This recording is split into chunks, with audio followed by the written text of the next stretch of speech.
Assalamualaikum warahmatullahi wabarakatuh. Para pemirsa, bertemu lagi dengan saya Abi Adib dalam channel Yayasan Adibiyah Madarijul Ulum. Para pemirsa yang budiman dimanapun Anda berada, alhamdulillah saya kedatangan saudara yang dari Jakarta, dan menurut saya ini tamu yang sangat spesial sekali bagi saya dan juga bagi pondok ini. Kami kedatangan orang yang luar biasa yang insya Allah bisa memberikan edukasi kepada kami, kepada santri dan juga kepada masyarakat semuanya. Nah, inilah saudara saya, yaitu Ibu Dewi atau Tante Dewi. Assalamualaikum Tante. Assalamualaikum Abah. Waalaikumsalam warahmatullahi wabarakatuh. Jam berapa Tante datang dari Jakarta ke sini? Tadi berangkatnya dari rumah Jakarta Timur jam 11. Jam Abah. 11. Nyampe sini jam 3. jam 3. Luar biasa perjuangan ya. Semangat. Iya, semangat ya. Alhamdulillah. Pak Ibu, saya mau nanya nih, Tan, saya mau nanya nih ya.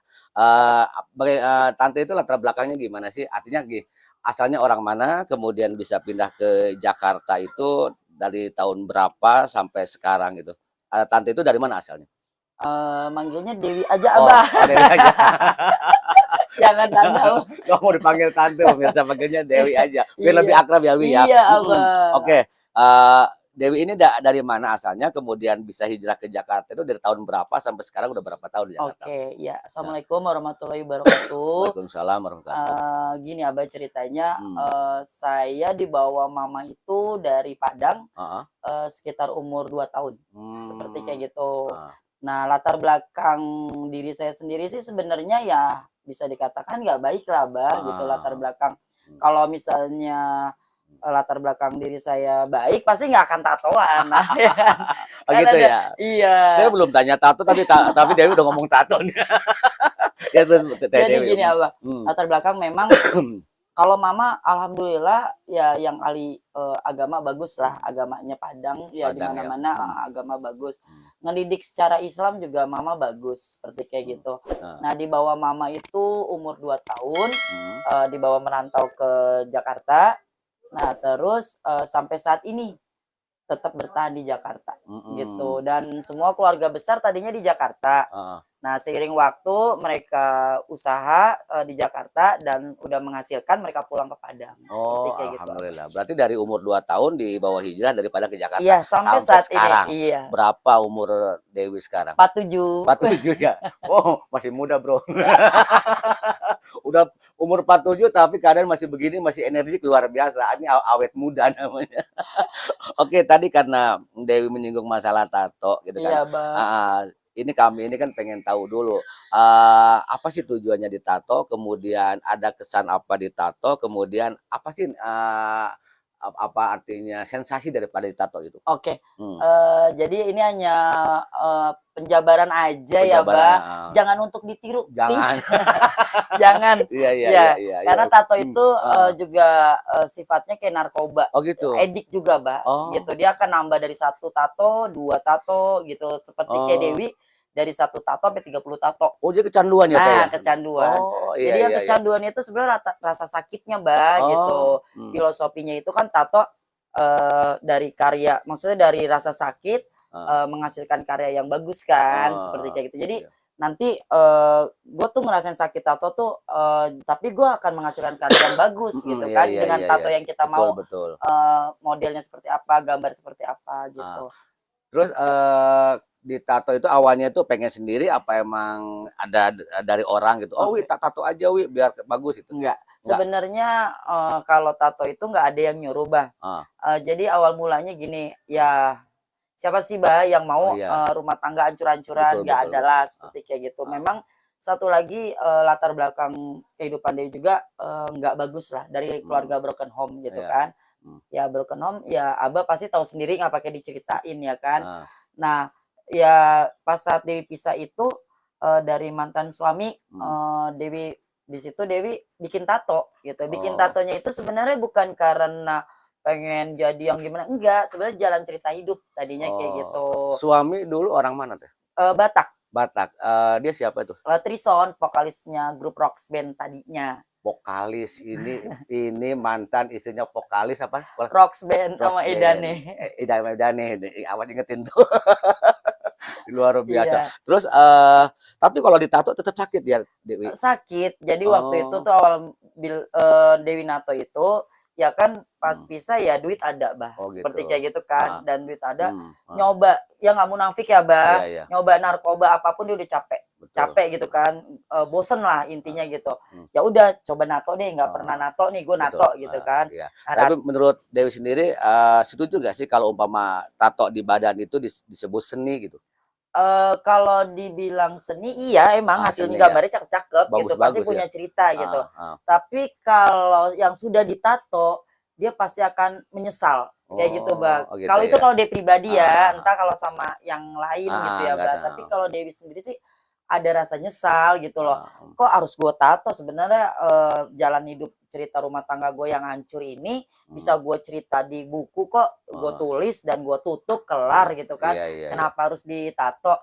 Tapi yang bikin keselnya nih Mbak, Dewi bilang aja gue nyesel ditato. Pasti orang ngeliat dia gini, tato lu keren deh Kak, bikin di mana? Nah itu kan, nah makanya kalau orang bilang pengen nato, Dewi yang nomor 1, lu udah pernah ditato? Belum Kak, baru mau. Itu sebisa mungkin tuh Dewi supaya tuh orang jangan ikutin nato deh, gitu seperti kayak gitu Mbak. Terus kesan di masyarakat ini yang dialami Dewi sendiri nih ya, Dewi sendiri. Nanti kita ambil tarik kesimpulan ya. Kalau umpamanya bertemu dengan ibu-ibu misalkan ya, kemudian atau orang-orang dengan melihat Dewi bertato itu bagaimana pandangan mereka ke Dewi sendiri gitu? Menurut Dewi ya. Ini jujur ya Mbak, jujur yang dialamin ya Mbak. Ada nih, pasti pandangan orang mau kata tato kita bagus, mau kata tato kita yang mahal, tetap pandangan ibu-ibu dan warga sekitar itu pasti negatif. Betul.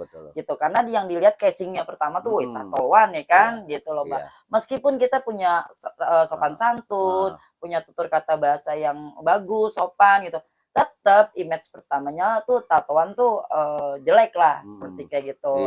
Nah, sebelum kita cuma ditato doang, nggak ngapa-ngapain ya. Nah sebelum ditato juga hal jelek buruknya itu udah dipikirin gitu. Jadi ditato itu bukan karena ikut-ikutan, enggak gitu.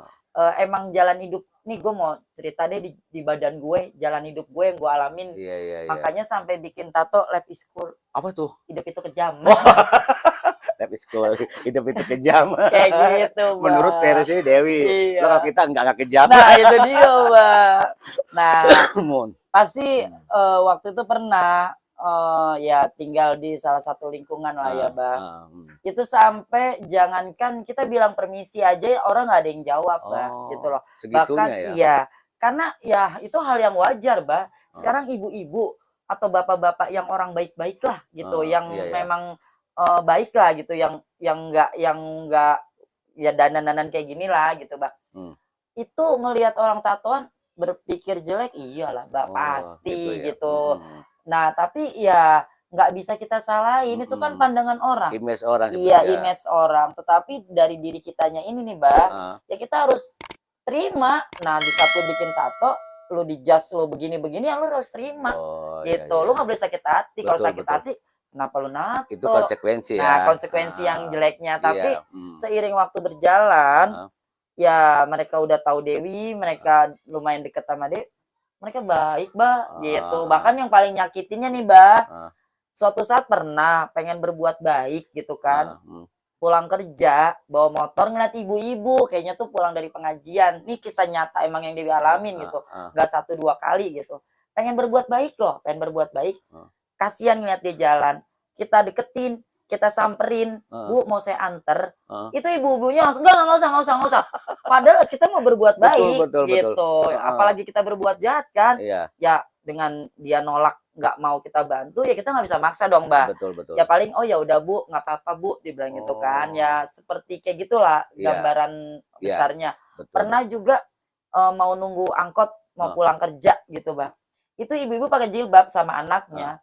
Itu pas Dewi berdiri di sebelahnya, itu sampai bilang astagfirullahaladzim ngeliat Dewi ya kan, karena ngeliat tato gitu kan. Astagfirullahaladzim, mau dia marah ya enggak, itu hak dia ya kan. Sampai segitu astagfirullahaladzim. Iya, gitu. Astagfirullahaladzim kayak ngeliat setan aja. Iya, mungkin karena satu dipikir karena dipikir dia perempuan kali gitu kan. Nah terus dia bilang, kenapa Bu astagfirullahaladzim, emang saya setan ya Bu, sampai bilang kayak gitu. Terus gini, enggak apa-apa kok Mbak gitu kan. Ya udah nggak apa-apa kok Bu, ya nggak marah gitu. Pernah juga naik angkot debat sama ibu-ibu masalah tato kan. Ngapain ditato, ngapain begini.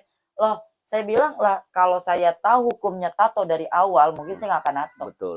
Kan karena tidak ada yang memberitahu saya hukumnya tato itu seperti apa gitu. Iya. Nah, alhamdulillahnya punya mama tuh yang baik, yang memang agamanya bagus, ngelihat anaknya ditato, nggak dijudge, cuma mama doang. Alhamdulillah. Iya. Mama di mana sekarang? Di Padang. Siapa nama mama? Gus Leni. Kampungnya kampung apa? Payakumbuh. Payakumbuh. Kita doakan mamanya Dewi panjang umur, sehat jasmani rohaninya, berkah rezeki dan semuanya. Amin. Oh ya, para pemirsa, kita jangan memandang orang dari casingnya dulu, seperti yang cerita tadi Teh Dewi mengatakan bahwa orang kadang-kadang mau berubah, mau hijrah, tapi karena pandangan masalah seperti itu, bisa jadi orang nggak bisa hijrah lagi karena image kita. Nah, kita nih yang merasa diri kita suci, jangan seperti itu. Orang semakin tinggi ilmunya, dia semakin tidak pernah ngelihat kesalahan orang lain. Bener, Mbak. Gitu. Oke, Dewi, saya mau tanya, mau korek-korek boleh ya? Korek-korek. Boleh, Mbak, boleh. Korek. Mumpung ada Dewi di sini, karena dipanggilnya susah. Kita kirim surat udah sebulan yang lalu. Kalah artis ya, Mbak. Iya, baru bisa nyampe sekarang. Sebenarnya bukannya susah, Mbak. Mau masuk ke pesantren ini, pikiran dia udah yang gimana-gimana, ya kan? Maaf nih, Mbak. Kirain tuh masuk pesantren itu yang bener-bener harus pakai jilbab, bener-bener harus gimana gitu. Nggak taunya ketemu Abah yang orangnya rock and roll juga, ya kan? Kalau tahu gini mah dari kemarin-kemarin berangkat. Ya, saya ngomong juga ke Dewi. Saya bilang kalau ngelurusin orang lurus itu bukan prestasi. Tapi kalau kita ngelurusin orang yang bengkok, kita pelan-pelan jadi lurus, itu yang prestasi. Bener. Nah, orang kayak gini yang seperti kita rangkul. Oke, Teh Dewi, waktu kemarin katanya, waktu tahun kemarin ya, menikah dengan mantan vokalis ya. Iya. Katanya Teh Dewi pernah apa ya, pindah akidah. Iya. Kenapa itu? Nah itulah, ya sebenarnya semua agama itu sama ya, Mbak. Betul. Tujuannya juga sama ya, Mbak. Betul. Tapi jalannya yang salah. Yang maksudnya Dewinya yang salah gitu. Dewi, kita nggak jelekin agama. Iya, kita nggak ngejudge agama, semua agama bagus. Bagus. Ajarannya pun juga bagus semua agama gitu kan. Nah, ya dibilang di situ Dewi melukai hati Mama Dewi, iyalah gitu. Dari lahir Dewi dilahirkan Islam kan gitu. Ya itu dia, makanya cinta boleh, bucin boleh, bego jangan. Oh gitu. Nah, kayak gitu, Mbak. Nah, waktu itu kan gara-garanya cinta, bucin, bego gitu loh, ya kan? Yuk dengerin yuk. Cinta boleh, bucin boleh, yang nggak boleh bego. Ini luar biasa ini. Bener kan, Mbak? Betul. Dia ngomong berdasarkan fakta gitu kan. Sebenarnya Mama dia itu orang yang enak gitu loh, Mbak, yang enggak ditaktor buat anak itu enggak, walaupun Mama single parent, dari keluarga broken home. Kenapa dia bilang dikatakan dari keluarga broken home? Dari kecil dia nggak punya bapak, gitu. Bapak Dewi ya sibuk dengan dunianya sendiri lah, gitu. Punya kesibukannya dengan dunia sendiri kayak gitu kan. Karena kan bapak almarhum orang film gitu kan, Mbak. Ya jadi ya istrinya sana sini seperti kayak gitu kan, Mbak. Ya terbentuklah Mama yang ngurus Dewi, ya kurang kasih sayang dari bapak. Makanya bahagia buat anak perempuan yang masih punya bapak, yang deket sama bapak. Kenapa Dewi bilang seperti ini? Dia tidak akan gampang temakan rayuan laki-laki. Karena ada bapak yang nge-backup di belakang dia. Kalau Dewi kan nggak ada. Jadi Dewi lihat, wah ini laki-laki sayang sama gue nih, ini baik sama gue nih gitu kan. Ya udah gampang renyuh gitu ya kan. Itu memang fakta, Bah. Fakta itu yang Dewi rasain seperti kayak gitu. Kalau setiap anak perempuan yang dia masih punya bapak, yang bapaknya nge-backup dia nggak akan mudah untuk jatuh cinta. Dan dia nggak akan mudah untuk kemakan rayuan laki-laki ya gitu, karena dia udah cukup dapat dari bapaknya gitu. Nah sementara Dewi kan dari di perut Mama 3 bulan, bapak Dewi udah nggak ada, udah pisah sama Mama kan. Nah ya udah kebentuklah pengen punya kasih sayang, ngerasain kasih sayang dari bapak kayak gimana sih kayak gitu, kasih sayang dari cowok kayak gimana sih kayak gitu. Nah udah singkat cerita dapat pasangan yang beda agama gitu kan. Ya memang jalan ceritanya nggak bagus lah, untuk nikah itu jalan ceritanya nggak bagus gitu, Bang. Dan sampai Mama tidak datang di pernikahan Dewi, keluarga besar Dewi pun tidak datang di pernikahan Dewi seperti gitu. Karena kenapa? anaknya berbalik kiblat gitu kan. Yang tadinya kiblat berbalik kan. Orang tua mana yang nggak akan murka gitu loh.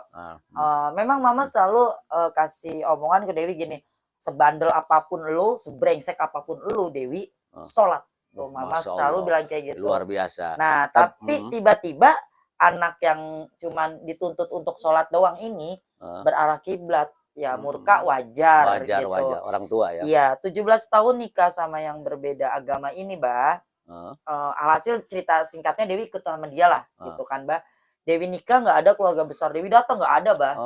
Nah, pas Dewi ngelihat ke belakang, pas mau pemberkatan, nggak ada keluarga besar Dewi datang, gitu kan. Oh iya, bawa sini itu, bawa sini. Ini spaghetti kampung ini begini, Wi. Nah, ya, ini spaghetti kampung nih, mantep nih.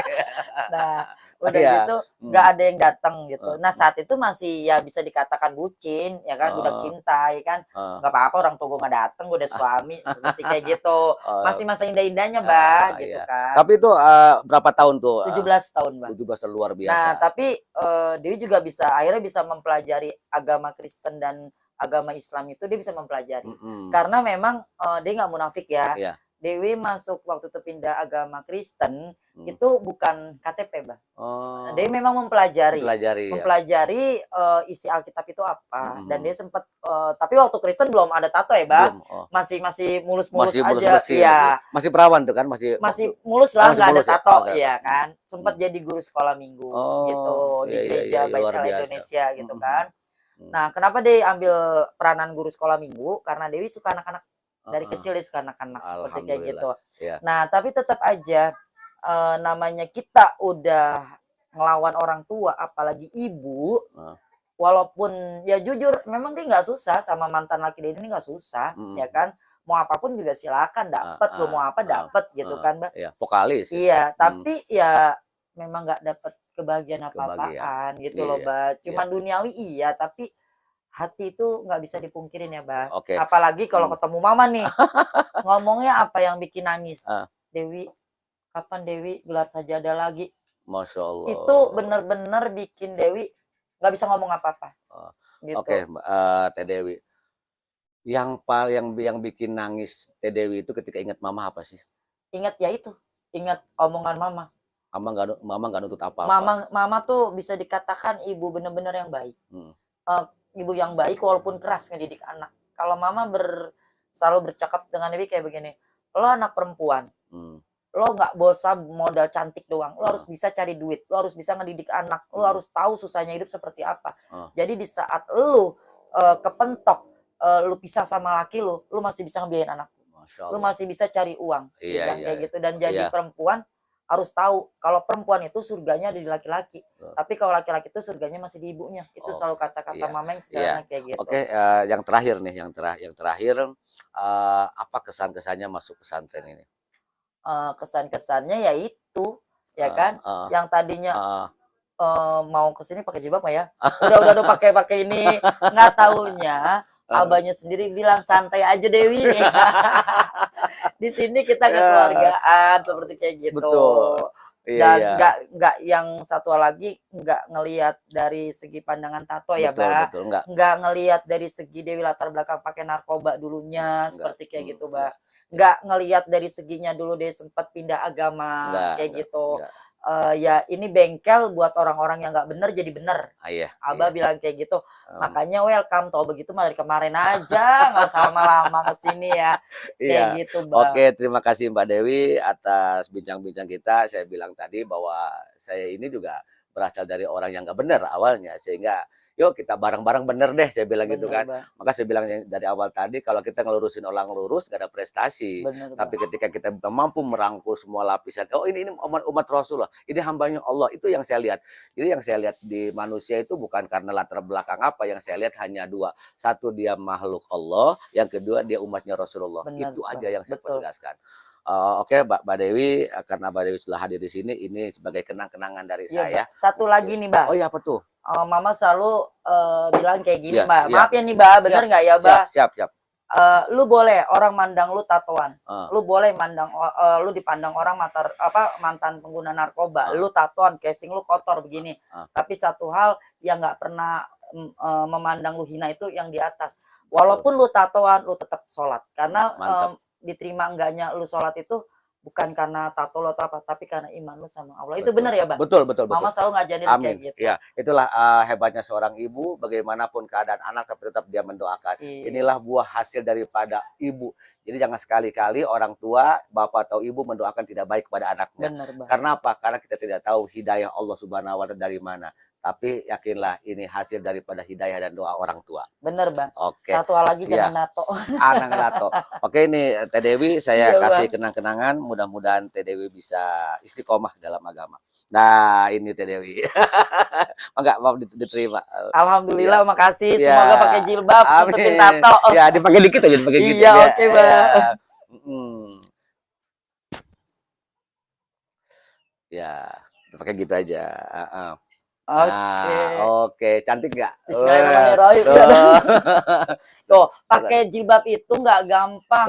Pakai jilbab itu perlu perjuangan. Benar nggak, Bang? Siap, maaf. Ya kan? Nah, begini aja dulu. Nah, mantap kan? Cakep kan Ibu Dewi? Oke, para pemirsa, demikian saja bincang-bincang saya dengan Ibu Dewi. Jangan lupa lonceng, subscribe, dan income-nya insya Allah akan kita salurkan buat anak-anak santri. Assalamualaikum warahmatullahi wabarakatuh. Assalamualaikum warahmatullahi wabarakatuh. Terima kasih, Bang. Sama-sama.